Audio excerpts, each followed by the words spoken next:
We have a great show tonight. We have Mr. Greg Carter out of Detroit. Greg grew up with Rob, and they went to school together as young children. They used to box together at a boxing gym with Thomas Hearns, and Greg's brother is the known drug kingpin, Maserati Rick Carter. So we're going to hear Greg's story tonight and hear all about his life. And let me welcome Boyd to the show. Boyd? Hey, ladies and gentlemen. I want to thank everybody for tuning in tonight to hear my homeboy tell his story, you know what I mean, and how far he came in the game. And, we just want everybody to just take a strong listen to the message that he's bringing to the show tonight, because the message is very strong that he's about to bring, and it's going to be some heartbreaking moments within this interview, but we asking everybody to take the positive that he's about to bring to the air tonight. And without that, and without further ado, we're going to introduce my homeboy from second grade, my man Greg Carter, and we're going to turn the mic over to him, and he's going to formally introduce himself. My man Greg. Hey, what's up, Rob? Hello, listeners. My name is Greg Carter, and my man Rob, I've been knowing him all my life. After, 40 years, this has been my man, and he's saved my life, and we just been there together forever. And I'm just glad, and thank God that he changed his life around, and things doing great for him. That's my man. Dig that. And we're going to turn the mic over to my missus. And, since we grew up together, I'd rather her start off asking me questions from ground up, and we'll let her start the show off tonight. All right, thanks. Well, Greg, let's go back to maybe the childhood and tell me a little bit about growing up with your brother Rick and your other brothers and sisters. I'm not sure how many brothers and sisters you have. Maybe you can tell us. And just kind of the life that you lived growing up as a child and what you went through as a child. Growing up as a child, my mother had 9 kids, and we was real tight. But right now, I had 6 brothers, 5 brothers actually, so 6 boys, and right now I have just me and one other brother. He's doing a natural life, so I'm not the last boy on the street. And my other brother, he's doing a natural life. And my other 4 brothers was murdered. And everybody was real tight. It was real tight, but, right now it's just that I just got to, be careful in the city of Detroit because anything could happen at any time. But... Right. But as children, just kind of tight like that. Pardon me? I was just saying, as children growing up with 9 kids all together in the house, can you tell me a little bit about your family life then? And Mom and Dad were both there, and how were things then? The parents was there. It's just that everybody decided to do what they want to do. After you get old enough to leave the yard, everything was possible.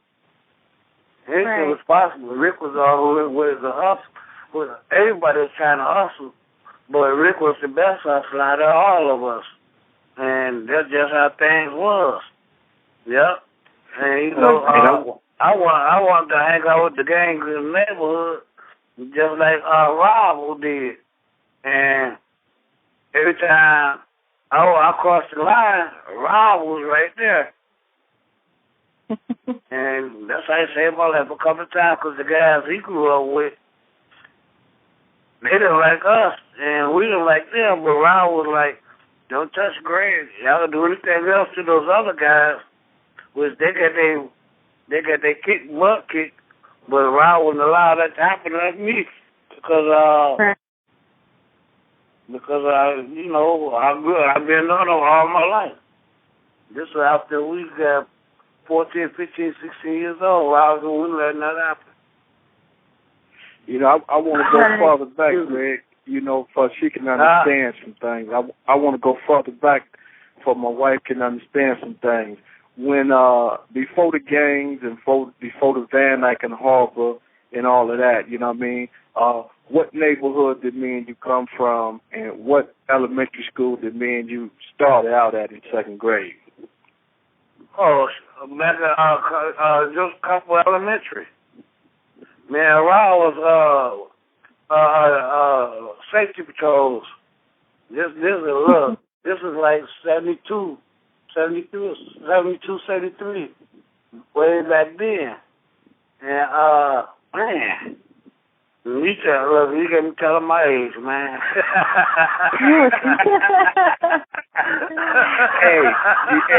hey, Greg, you know I had to take it all the way back before Van Dyke and Harper ever even came into play, you know?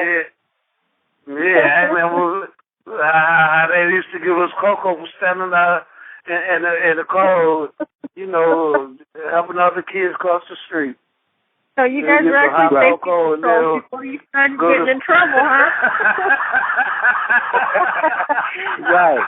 Hey, Greg, I really wanted you to go back there because, you know, I wasn't always a bad kid. I was making sure the people got No. Hey, neither one of them was bad kids, but you know, just that we just got caught up in the moment as we grew older. Right. You know, after the safety patrol thing went dead, we was in a whole nother world, you know. Now, right. After we left from down in the old neighborhood of Forest and Gallup area, you know what I mean, then we moved to Van Dyke and Harper. You know, Greg did and I did and a few other people, you know. So basically, me and Greg, Rick, Demetrius, Cliff, all us from the Black Bottoms, you know. We didn't grow up over on Van Dyke and Harper. We moved over there when we was young, you know what I mean, 9, 10, 11 years old. So everything started from in the Black Bottoms with us, and that's what I wanted you to clear up tonight, Greg, because a lot of people thought because a lot of us was over from Van Dyke and Harper, everybody thought Rick was from Van Dyke and Harper and Demetrius and everybody, you know what I mean? We all grew up together before gangs started and before the hustle started. We all used to do mud pies and be safety patrol boys. It wasn't we was in no gangs or none of that. You know what I mean? We got involved with that after we left the yard. No. Before any of the hustling went on with Rick, Rick was doing copper and all that stuff with a little buggy. He was like 12 years old, 13 years old. He was hustling like that. Right. Yeah, he was finding the aluminum and all that stuff, which we didn't even know nothing about. All we knew was Rick had a couple of dollars in his pocket and give us 50 cents. Was way Rick older back than in you? the day. Mm-hmm. Greg, was Rick older than you? He is 4 years older than me. 4 years older? Okay. Yeah. Do you remember going down to the boxing gym boxing? We was older when we started boxing. Oh, yeah. I was 12 years old. Yeah. Yeah, when we were having Milton Curry, all us, we were real young. Yeah. Yeah, you know, me, Rob, Milton Curry, Tommy Hurst. Well, Tommy was already boxing. But when we moved in the neighborhood, that's how him and Rick became cool. He was already boxing. And me and Rob, they was like, come on, let's go to the gym. Right. Yeah. Rick was Hearn's Power Man. That's how that started with Rick and them. But we had all grew up together trying to stay out of trouble. Mm-hmm. That didn't last too long. Yeah. Because, you know, we already knew there wasn't nobody no punks and all like that. But we didn't really want to put it in the streets, but we had to live in the streets. So whatever was whatever. But we were trying to do it in a positive manner. But like I said, whatever's whatever. I mean, Rob lived on one side of Van Dyke. I lived on the other side of Van Dyke. But like I said, if I came across the other side of Van Dyke, Rob would let nothing happen to me. But the guys that was with me, y'all on your own. I mean, I stood there and watched, but I ain't nothing I could do about it. We outnumbered. Right? It's in somebody else's neighborhood. Ain't nothing I could do. I was like, don't touch them. And the reason it was like that, we came back. Right, and the reason it was like that because me and Greg came up from second grade together. It wasn't like I just met him on no van like a Harper, you know. We all came from the Black Bottoms. It's just Rick and them had moved across Van Dyke, and I was on the other side in the Bishop neighborhood. That was my thing. And, you know, they was in the Chain Gang neighborhood. But the bottom line was, you know, that was my man from where I actually born at, you know what I mean? So I would never let nothing happen to Greg when we rolled up on them cash. And everybody else got, you know what I mean, beat down, but Greg, I told him going home. For real. That's, you know, that's 100. Yeah, I want to go back, Greg, when, when Rick had the store down there off Shane, when we started be down there in the party store that he had, you know, when all that started jumping off, when your brother Clyde, you know what I mean, and all of that, you know, I'm finna go there for a minute, you know, but when the game had really got down with everybody, you know, and Rick and me and everybody started being out there real heavy, you know, and you was out there until you went on your own. I mean, how did that start making you feel exactly when everybody started just killing everybody, you know, at a young age over the money? Man, you know, that's really messed up because there was enough money for everybody. But, you know, a lot of it came out of jealousy. You know what I'm saying? There's a lot of jealousy. And then when Rick got killed, that was more, like I said, jealousy because the guy that, well, I ain't going to say too much, but the guy owed Rick money. Rick didn't owe nobody no money. And, you know, that's what I'm saying. The guy owed Rick money, and he didn't want to pay him, and Rick was getting it on real strong, and everybody know that. Yeah. But, you know, it's just that so much that I really can't say on the air. And, you know I know it. Yeah, but that's just what it was. It was jealousy and greed. Yes. And that's what it was. It was jealousy and man. Yeah, I know that's a hard one for you. You know what I mean? Take a deep breath on that one, you know, Greg. Yeah, but I want to just say, you got people that I see, you know, put stuff on the internet, you know what I mean, about Rick on the cover of their magazines and things like that, you know what I mean? And a lot of people ain't never met him and don't even know nothing about it. So how does that make you feel when you see stuff like that, Greg, and you know, you be looking at these people like they really knew Greg, really knew Rick? Man, make me want to slap the dog shit out of him. Excuse my language. Yeah. I was downtown in Wayne County Jail in the bullpen, and I heard this one guy say, he Maserati Rick Carter, and I'm sitting there looking at him like, man, I ain't never seen you a day in my life. but I ain't say that, you know, I ain't say nothing because when you in an environment like that, you don't know who Rick did something to.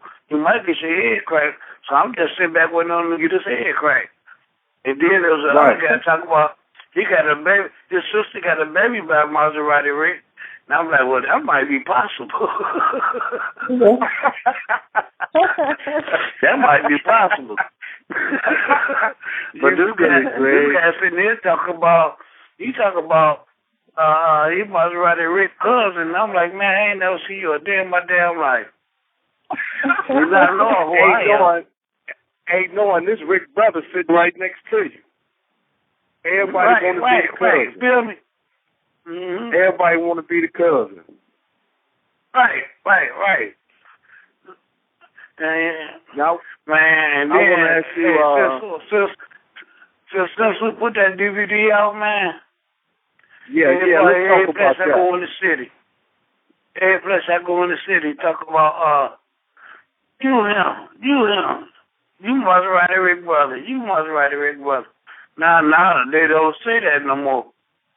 You know what I'm saying? Because it's out there now. Right. Now I want to go back a little bit ways, Greg. You know what I mean, and ask you when Clyde had got killed. You know what I mean, which is to the listeners, this is Greg's other brother, Clyde. You know that people don't talk about that much, but Clyde was a guy that was getting it for real too. You know what I mean? But at the same time, how did it affect you when they found Clyde killed that day, Greg? Man, hey, you know that really messed me up because of Rick. When Rick got killed, see, you expect that in the game. But when Clyde got killed, him and his wife was coming from Chicago that morning. They just got out the car. It was going in the house. They never, as soon as they came from Chicago, they got killed. And little Clyde, you know, his wife, Clyde's wife, Ted, was holding him. And both of them died, and little Clyde was still in her arms. And little Clyde, I remember that. They didn't kill little Clyde. Right.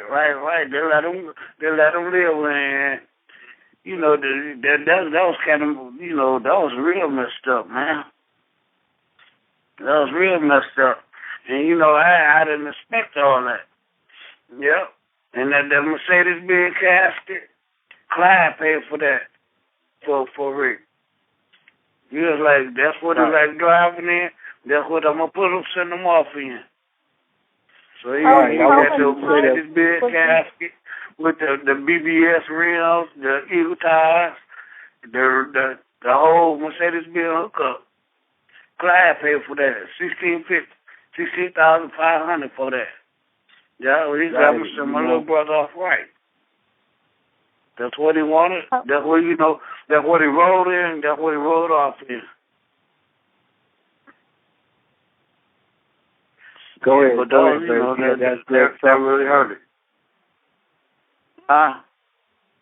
Yeah, told the missus she wanted to ask you something. I seen her trying to say something. Go ahead, babe. I was just going to say, how many years in between did Rick and Clyde die? How many years in between there? Exactly 2 years later. 2 years? Rick died September 88, and Rick Clyde died September 90. And did somebody kill Clyde because of drugs? Pardon me, say it again? Drugs, did somebody kill Clyde because it was drug or money related? Also? The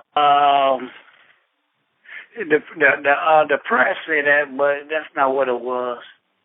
And that's another thing I really shouldn't talk about. Okay. Right. Because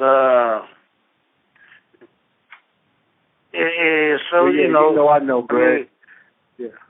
You know, I know, but I really can't say it because you know, there's so much still surrounding them circumstances. Murder don't have no what you call that, Rob?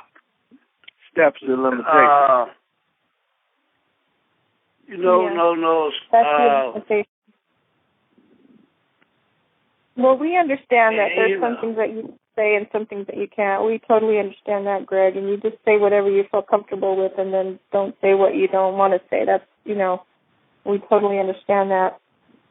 You said you had 4 brothers that were murdered. So what happened to the other 2 brothers?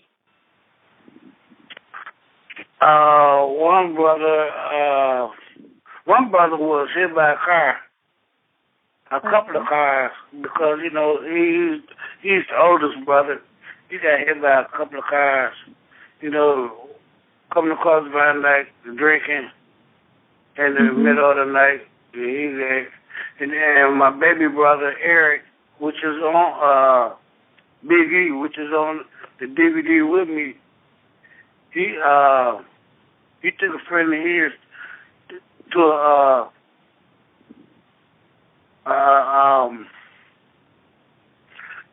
the suburbs, Ecorse, not Ecorse, but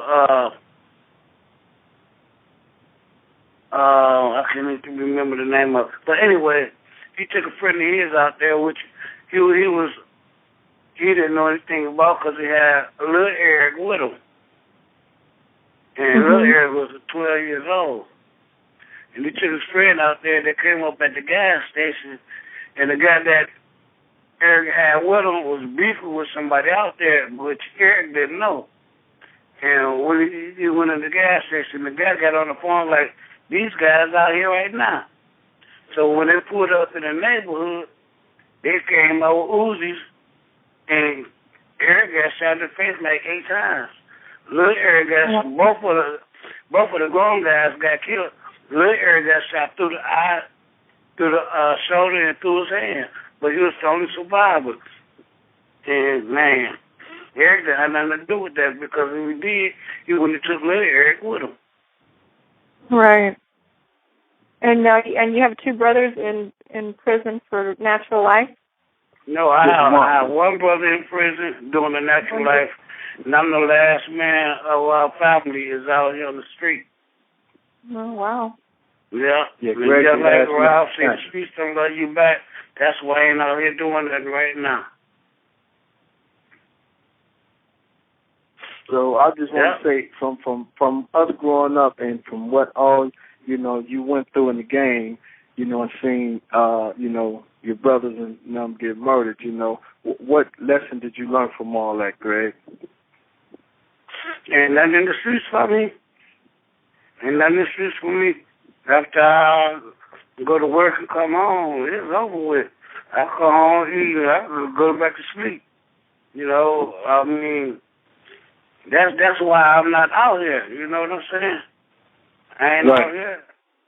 Ain't nothing in the streets for me. I learned enough. I done bought me a house, and man, I'm good. My woman here, my little stepchild here, I ain't got that fucking. I mean, forget the streets. Ain't nothing out there for me. My man, Yeah. Hey, can you tell the audience a few incidents where you, learned that the streets didn't love you back coming up? Can you give the audience a few incidents that you went through to learn that? And going to the Jackson Penitentiary, get my head cracked a couple of times. Man, I mean, getting shot at. I got a bullet in my chest right now. I'm good. There ain't nothing out there for me. I mean, my man, you can keep going out there and doing it, but you know what? They say, if you get your head cracked enough, you ain't got to go back out there to find out what's going to happen next. And they ain't got to do it. Yeah. Now, hey, Rob, I was at the bus stop the other day, across the street from I was going to school. My wife had a car, and I'm going on my sister's house to do some work for her. Yeah. And there was a couple of young guys out there. And the guy was shooting over my head, trying to shoot at these other kids. I'm like, what the? Oh, man. Right. I know you like it. He broke out with a Glock and they shoot over my head. And I had my pistol in my pocket. I was like, should I kill this kid or what? Well, God said, no, don't pull your gun up, Greg.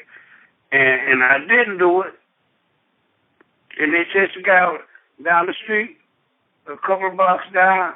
They shot the guy in the leg and the police caught them both of them. I'm like, man, see, I could have killed this guy for nothing and I would have been in jail for the rest of my life. Mm-hmm. Right. See, now it's all about God for me. I mean, I ain't no religious person. I ain't no Bible thumper or none of that. But I just wait and listen and see what God wants to do see what God wants to happen. And that's all I can do, you know where your help come from. You know where your help come without from. a doubt. Yeah. And that's the main thing. You know where your help come from. So many people don't know where where I know their help God come kept from. me here for a reason, not to be out here like a sucker stroker, and that's for real. Right. God left me out know, here for a reason. Out of 6 boys, amen. I'm the only one out here. He didn't leave me out here to sucker stroke. That's for real. Yeah, that's real talk, man. He left you out here to, make, an example out of other kids and show them, that the streets don't love them back. There's always a message that we have to bring to the table when he blessed us to survive, what we all went through as kids. Right. A lot ain't here to say that testimony. Right. Just like what you're doing now. I did a few motivational talks and the youth home and all that. But, I'm proud of you, man. I'm very proud of you. You my man, and you know it. Hey, thanks, man. Like I'm I said, very proud of you. All what we went through, man, like I said, from second grade, and we still here right now, at 40-something years old. A lot of cats can't say they kicking in and talking to a guy they was in second grade with, and I always watched out for. How many of us, that made it past 20? Yeah, that's what they told my mom. 20. Right. Yeah, I didn't think I was gonna make it. Right, I didn't think I was gonna make it. Every day it was some shootout. Every day is, some fight. Every day, guns busting. So no, I never thought I'd make it, man, to see the age I am now, Greg. And I thank God for that every day, and I thank God for my wife. And him introducing me to her. And that even changed me in another category even further. Because you got to be easily yoked out there, man. Yeah, when you get a good trooper, you got to know how to take care of that situation and not go, Without a doubt, bro, without a doubt. Yeah, a lot of cats don't understand when they got something good. They be running on the sideline, and not knowing how to take care of their business, and then they foul on the foul line, Yeah, man. I appreciate that, man. Because we come a long way, and if anybody know where we all came from, it's you. You've been there from day one, before any gangs, any gun blowing. Before we knew about hopping Van Dyke. Right. A lot of people don't even know. Right. First they Mercedes-Benz came from stealing cars, hanging out with Danny right now.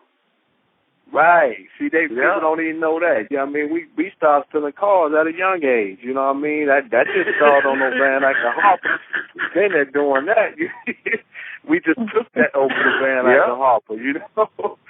Yeah, and that's when cats don't even remember that. You used to drive the stolen cars up to CC Ryder. You sell them to him.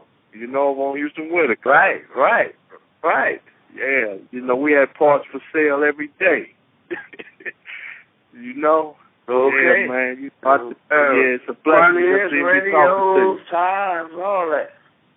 Yeah, we had something to sell every day, no doubt.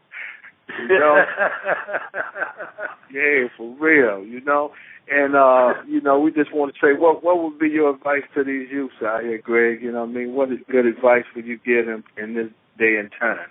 What'd you say, Robert? What advice would you give these young kids now in these day and time? Man, stay in school. That's the best thing you can do. Stay in school because the streets don't love you back. I'd have been there, ain't got nothing out of it. But a prison record, and it's hard to get a good job. Once you have to check, how you have been convicted of a crime, it's hard to get a job with that when you have to check that on your application. It's hard. Stay in school and keep doing what you're doing. Everybody, ain't nothing cool about being locked up. Ain't nothing cool about it. You just stay in school and keep pushing. My man. You know what I'm saying? Look, the nerd that lives across the street, when you grow up, you got green grass, but you got dirt in front of your house. That's say it real to him again, Greg. While you was calling him a nerd, he was doing what, Greg? Handling his business. He was handling his business. He was going to school. You want to kick him in the butt, talk about his glasses and all that. But guess what? When you grow up, he's your boss if he decide to hire you. Yeah, that's real talk.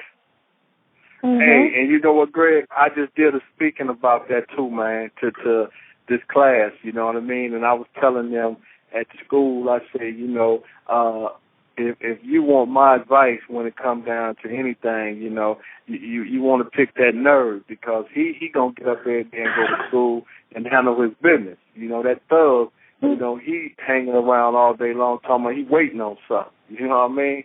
And you got starved with him.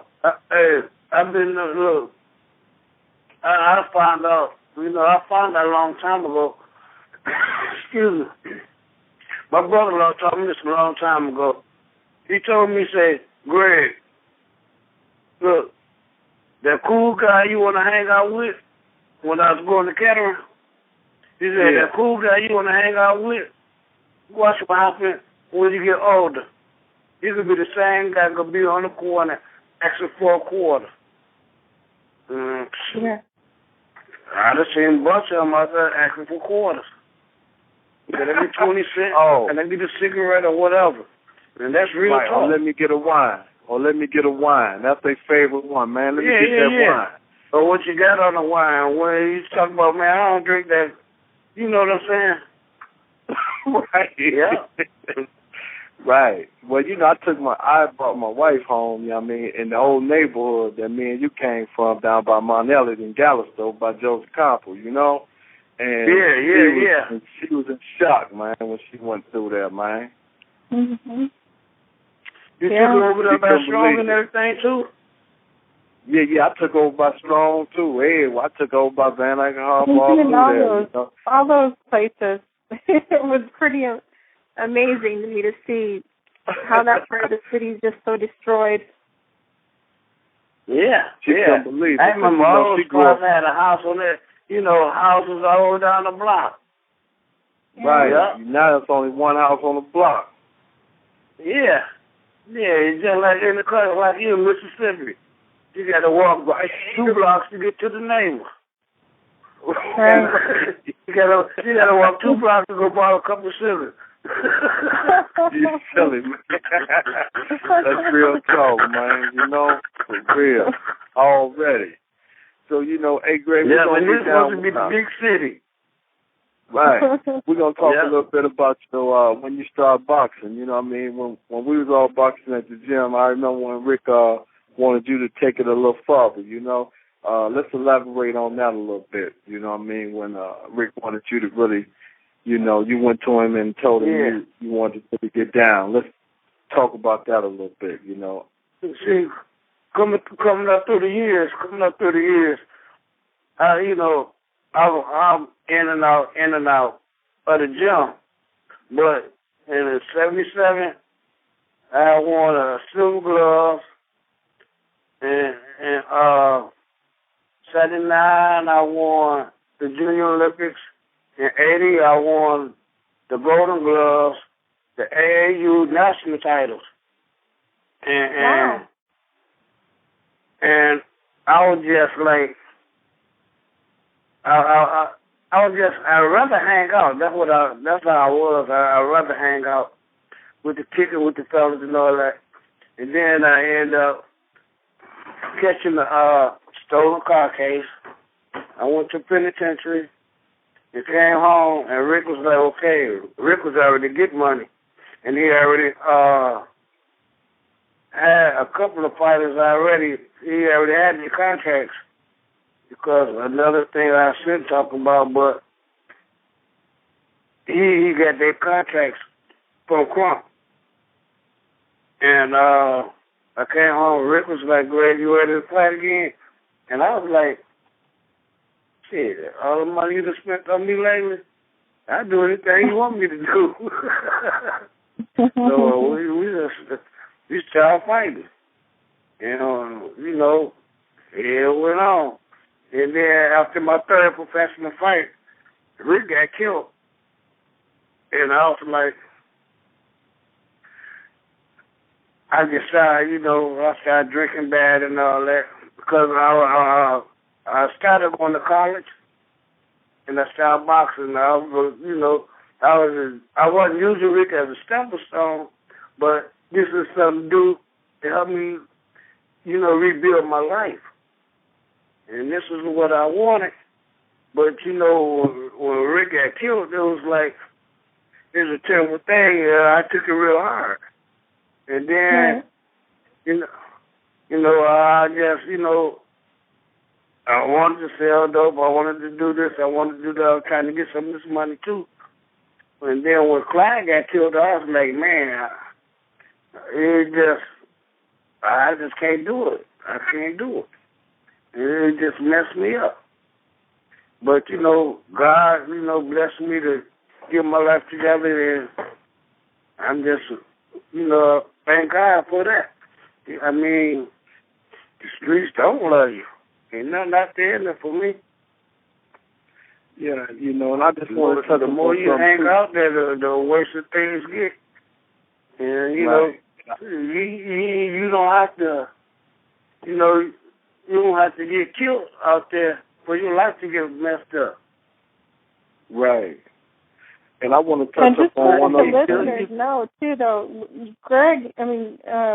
Rick and them, they weren't just making a few dollars here and there. They were making millions of dollars. They had a lot of money at one time.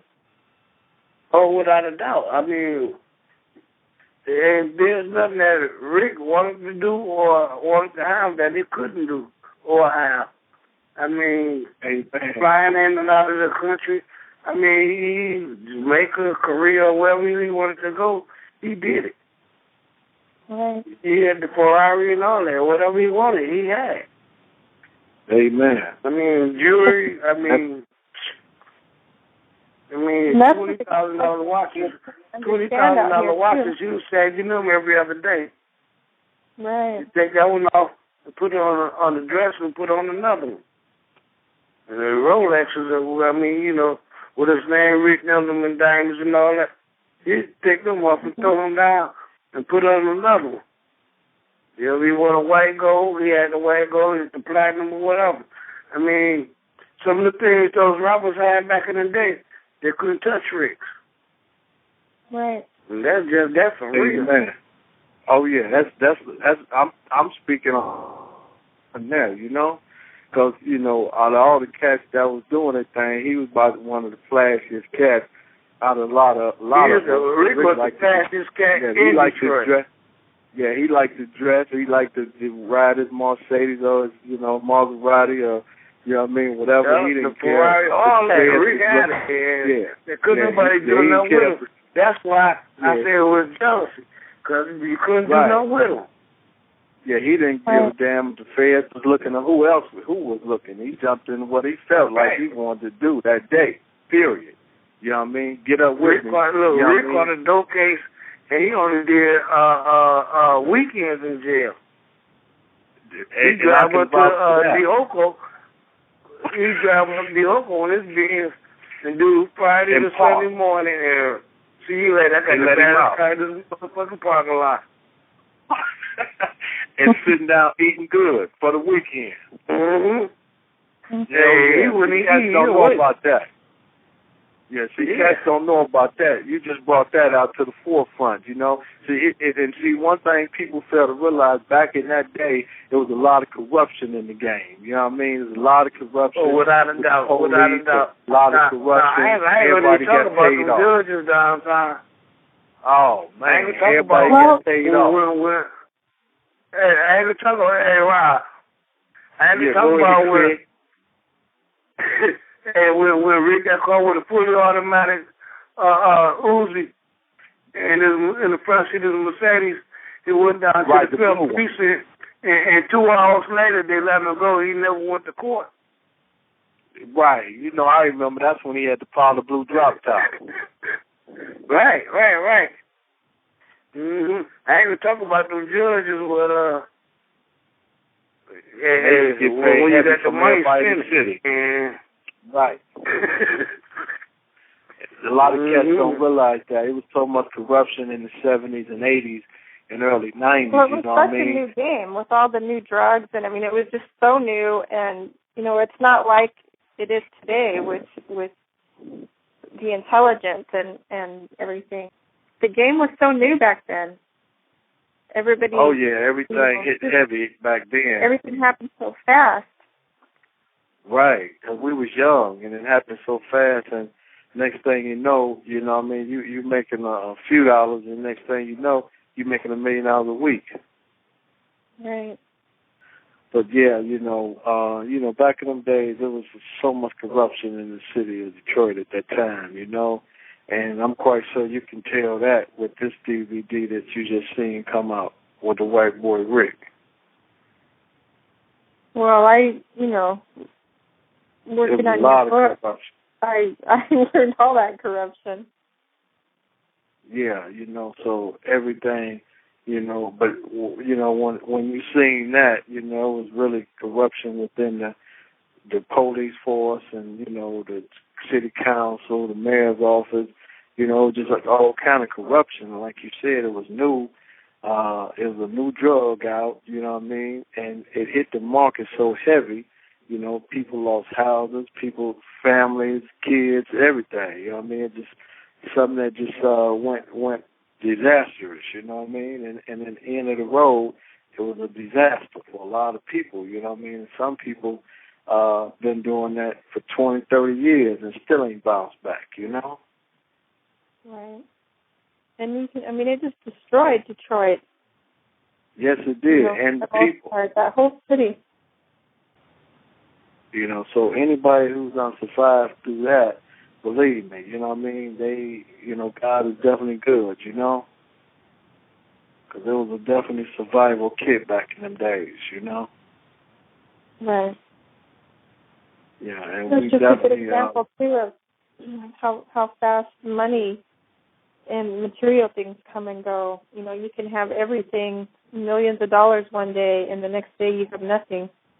You can have jewelry and cars. Next second. All that one day, and the next day have nothing. Yeah, the next second. It ain't no one day.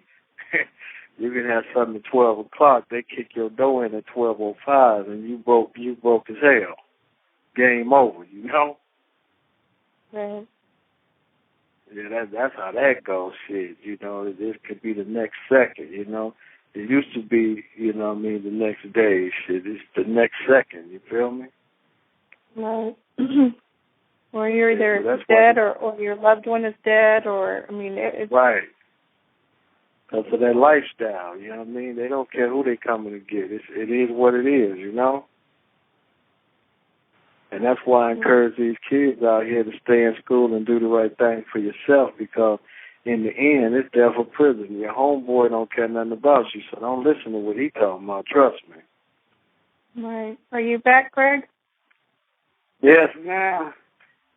My man. Well, now we got cut off, but I'm like, hold on, what's going on? Oh yeah, you must have to put the phone on the charger.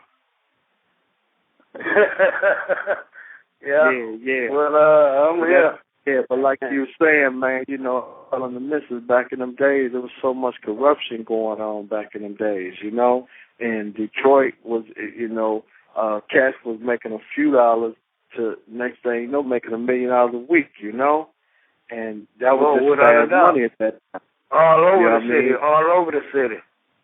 Yeah, it wasn't just no one neighborhood. Everybody in the city was getting money. You could see somebody at the club. And everybody else. Right. We on hard. Right. Yeah. Mm-hmm. Yeah. He did 5 years. He was police chief. Yeah, he did 10. Remember, Greg? He did 10. Yeah. Yeah, he did a dime. Mm-hmm. And then when he came home, he was working at a shoe shop and had a heart attack and died. Right. So 10 years in prison. Yeah, he worked at a shoe shop for a few months and died. Yeah, he stole $3 million out the police drug fund. Wow. Yeah. So, it was everybody. Hey, the streets don't love you, man. Hey, Rob, hey, that was it. The streets don't love you back, man. Out, man. You know, and that's why I said I touch up on Lil Rick. You know what I mean? You know, how has he been doing? You the last time you talked to him? I talked to him like a week, 2 weeks ago. He went to the Army. Oh, okay. Yeah, he signed up and went to the Army. Okay, then he's still in there? Yeah, he just went. He's been gone like 4 months. Oh, okay. Just finished basic training and everything. And he was like, man, ain't nothing in the street for him. Right, he never sold a joint or nothing. No, he never did any of that. Right, and we want to give a big shout out to Lil Rick's mama, that's doing all day in the joint. You know what I mean? We just want to send a big up to her. She's doing 20 to 40. Because she. Yeah. Go ahead, Greg. Mm-hmm.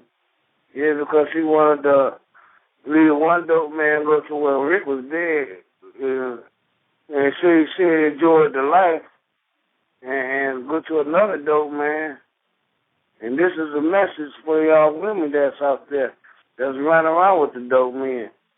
You leave one dope man, he get killed, you go to another one, and little Rick mama got caught with a kid in her house, and she didn't even know who was dead. Now she's doing 20 to 40 years for it. Wow. You hear that, ladies and gentlemen? So didn't know it was that's in our house. right there. Don't deal with no drugs. The police come up in there. Another dope man been up in here. Now the father come around. When they get the warrant, he gone. But she there. Somebody got to get that dope case. Got to get it. Somebody will get that dope case. And who else make is sure that? somebody Yes, gets it. you. This is all you then. Somebody will get that case. You know that, right? Yeah, ain't no mystery. So she ended up getting 20 to 40, ladies and gentlemen. So we want you to know, be careful on what you let up in your house and know what's in your house. Mm-hmm. So they ain't trying to get nothing. Mm-hmm. And for the older women that's listening, you got your sons running in now, they selling dope and all that. If he gone and he got dope in your house, that's your dope. It ain't his. Once the police walk up in there, that's your dope. That's not his dope. He might be across the street. He might be across the street drinking a 40 with his boys. But when the police run up in there, that dope belong to you. So be careful on trying to say what little Johnny ain't doing or little Susie ain't doing, because a lot of times you ain't on what little Johnny and Susie doing. So if you're doing it, you better let it alone, because you know you're going to wind up and you're going to sit up there in that cage and realize too late that the streets don't love you back. That's right. Yeah. You let Johnny want to be doing that shit. Tell Johnny to excuse the language. If little Johnny want to do it, keep little Johnny out your house. Let him do it in the street. Don't let them come to the house. Nothing. Because it's going to be game over. Hey, it happens. It happens. I know somebody come up with my house. Look, I don't even want you smoking no weed or nothing. I don't even want you on my property with that. Big man. Yeah. One little mistake can mess up everything. Yeah. Yeah, it's one thing I wanted to touch upon too, Greg, is, something that you spoke on once before. But I want you to show the viewers, man, just how things can go in a person's life. I remember you speaking on when Rick had got killed. And I remember you speaking on that you didn't know Rick was dead at the time, and you was calling him on some negative to ask him for something on the negative. Speak on that to the public to show people just how things had got, in your life. Yeah, you know, it was all about greed. I already had some money. But when Rick first got shot, I would call him. This is what I was calling him, matter of fact. I was calling him to get some money from him. I was like, Rick, this is my thinking. I'm like, Rick, can I call somebody to go, pick up some money? Just put money in my pocket. I wanted to hit the streets and, party and all that. And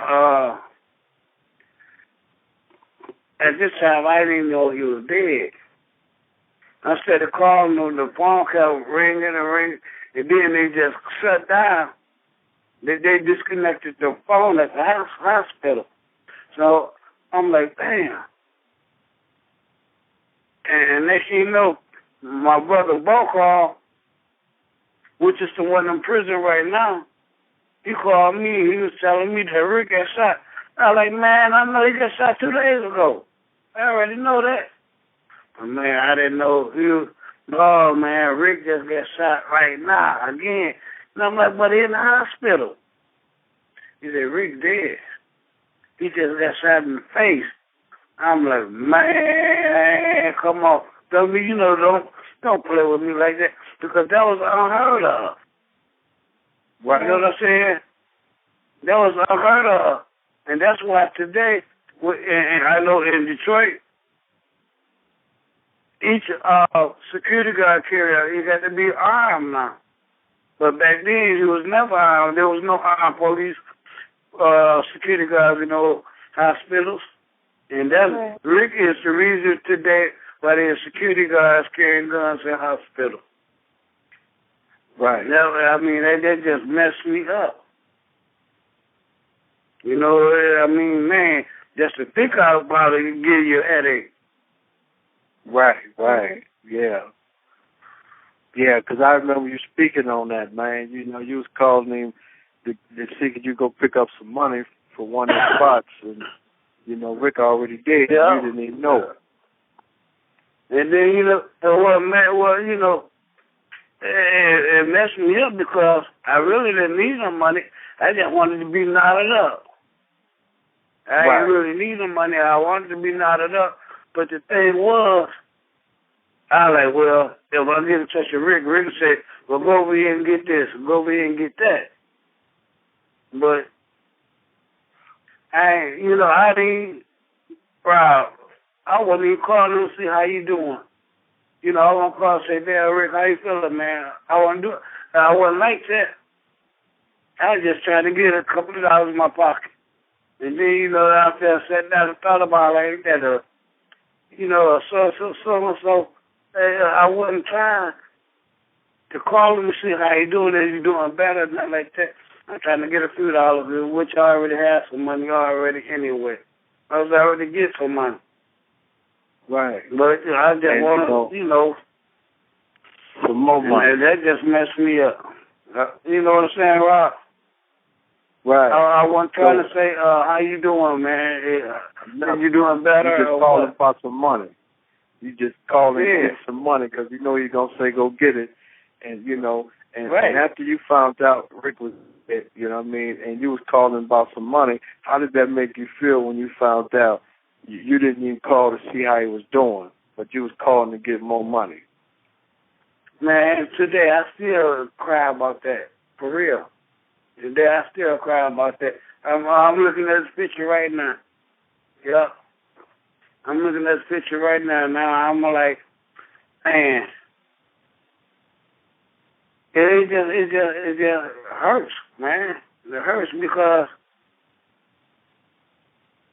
I wasn't trying to see how he was doing because, Rick been shot before a couple of times. But, he always bounced back like it wasn't nothing. So this is what I'm thinking. Oh, he'll be all right. He'll be all right. But, man, he went to the hospital, never came out alive. I mean, right. He went to the hospital after being shot, but right when they it was shot him unheard of somebody going in the hospital to kill him. Right. That was unheard of back then. Right. Right. I remember when everybody was on the wild when that jumped off. The whole city was out of control. Everybody was getting knocked off after that. Yeah, that whole city was out of control. Excuse me. Yeah, that was unheard of then. Yep. Yeah. Yeah, because I remember... Demetrius stage down. Right, up at Top at that time, Right. Yeah, on McClellan over in Grafton when they was at him real heavy, Right, I remember that clear as daylight, man. I'll never forget, I was sitting at the house watching the basketball game when Detroit Pistons was playing for the championship, and I'll never forget it, man, when Isaiah Thomas went up for the three-pointer, and the news flashed breaking news, and said Rick, reputed drug dealer, gets killed in the hospital. I was stunned. I couldn't even believe that, Everybody know what they're doing at a time of any kind of crisis, A person can always pick what they was doing. And I was sitting there watching the game. I'll never forget that long as I live, And it just really, I couldn't even fathom that, after that went down, And I just remembered how everything just went off the chain for a minute, you know what I mean? And then that's when I ended up leaving in '89, Right. Mm-hmm. Yeah. You did a good thing, man. Like I said, I'm proud of you. Right, I had to, man. You know what I mean? Because only person knows it is me and y'all and the family. You know what I mean? And it was a had to be move, and I feel it was a move that had to be made, and I thank God for the move I did make. You know what I mean? Because I didn't miss nothing. You know what I mean? I missed a few homeboys, and my mom and them, but I knew what was gonna be best for me, you know what I mean, down the stretch, Like I said, I'm proud of you, man. You did the right thing. Man. I appreciate it, man. I always used to question myself, did I do the right thing? You feel me? Days when I used to see my mama, when I used to see my mama for 2 or 3 years on the phone, So, the real estate was so messed up. I'll sell this house and I'll be out of here. You already know, man. Hey, it's coming, baby boy. You know what I mean? Sometimes, you got to just take it with a grain of salt and say, hey, it's time to bounce. Like my man Roger said, more bounce to the ounce. You feel me? Oh, without a doubt, baby. Yeah, because it's definitely time for you to raise up out of that, man. I already said that if anything happened to me, I already put the house in my oldest daughter's name. Both of my children, I got 2 daughters. So I was like, if anything happened to me, the house go to them. But they could have it now, right now. If the money get right, or, I'll get a better job offer somewhere else. It's time to bounce. Yeah, because ain't nothing there no more, man. You feel me? And, behind everybody, being gone, you know what I mean? You're the last man standing, Yeah, I'm on it. Look, you see when I text you, it's that last one on the street. Right, yeah. Well, how that signature on your text messages, that's what that line, you know what it says, last one on the street. Right, you know what I mean? And it's time to break away from that up there, man. Like I said, I used to think, I didn't make the best move, but as years went on, I knew I'd made the best move, you know what I mean? And you did, bro, you did. I never looked back, and I wasn't coming back, you feel me? I don't give a damn what was going on. I wasn't coming back because you know me, I'm a survivor. So I wasn't coming back. Look. I be going past the liquor stores and I be seeing the guys that I've been on 30 years. Nigga, you still in the same corner. Trying to get a drink. Holding it up. Trying to get a drink. Yeah. Or blow. It's two things. He's trying to get a drink or blow. One of the two. Right. Right. You either looking at him like stumbling. What kind of man? You looking at him like, come on, man. I seen you when I was 21, man. We 48 now. What's up? It's still doing the come same on, man. thing. Right, let me get up on this wine and help me get a blow. Man, that's what's happening out there. Ain't nothing out there, man. No, definitely on streets don't love you back at all, you know? And smoking on the joint, and next thing you know, man, you out there for the rest of your life. Right, you You're know? out there for the rest of your life. For Try real. to be cool. And everybody done passed you up a million times. Oh, without a doubt. Your little brother don't even want to see you. At all. Yeah, You know what I mean? Your little brother don't want to see you. Well, I ain't going to that stuff because my Uncle Charlie down there or my big brother down there with us. Right. I can't go to this stuff. You don't want I got to go 4 blocks out of my way. Right, because I'm not acting going to take care of the house and give me. Mm-hmm. Right. Just want to thank you for coming on and sharing your story. It's a pretty powerful thing, and you went through a lot, you know. Well, I appreciate you guys to ask me to call in and be a part of your show. I really do. And I hope that the things that I said help somebody else out. You know, make their life a little better. You already know, you know. Any last announcements you got to give, babe? No, I don't have any announcements. Just want to have everybody log on to our website and join our movement. And our website address is thestreetsdon'tloveYouback.com. You can Google us and find us and, join us and help us out and spread that message that the streets don't love you back.